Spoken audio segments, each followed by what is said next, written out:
When you've made the decision to live stream to multiple platforms, this means that you'll also be receiving multiple comments from a lot of different areas, whatever platforms that you're streaming to. So you could be receiving comments from YouTube and Facebook and LinkedIn all at the same time. So if you have 10 or 20 people in each platform, that means you could have potentially a lot of comments filtering in at the same time. Establishing comment guidelines makes it easy for you, the creator, to be able to sort through the different comments versus the questions if you're going through and answering them or bringing those up on the screen. And you won't need to sift and sort through these yourself. You'll just need to actually put Q and colon into your search feature in your comment section. That way Ecamm can filter through that for you. That way, if you want to just go straight to the questions and leave people to have conversations with themselves in the chat, you can definitely do so. This also helps with community building because sometimes you'll see comments in there where people are having a conversation and that isn't really relevant to you, but you're glad that they're all getting along.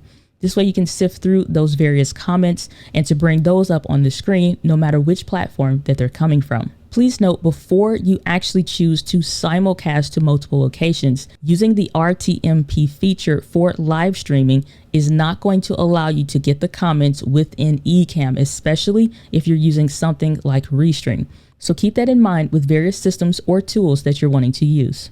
As a public speaker, creator, and entrepreneur, I tend to do live streams or be invited to live streams or shows or events that tend to have a very active comment section.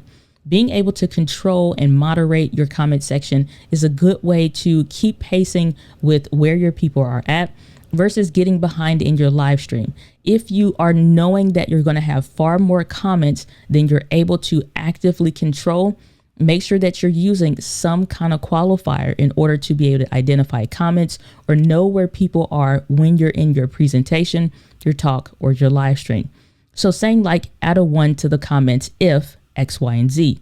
That way, when you see a bunch of ones come through, you can just scroll through those, but it gives you feedback of where your people are at, how they're feeling based on what you're teaching or discussing, and on and on. Doing things like adding channel moderators, which will give individuals a wrench icon with their name, allows them to also actively help and participate in the live stream. So if you have any bad actors that show up during your live stream, they can handle it. You may still see that comment on Ecamm's side because that comment may have filtered through, but your audience members will not. So this is a great way to manage the sandbox, if you will, and make sure that you're curating a very pleasant and positive environment for your communities. So you don't have to learn to fear your comment section.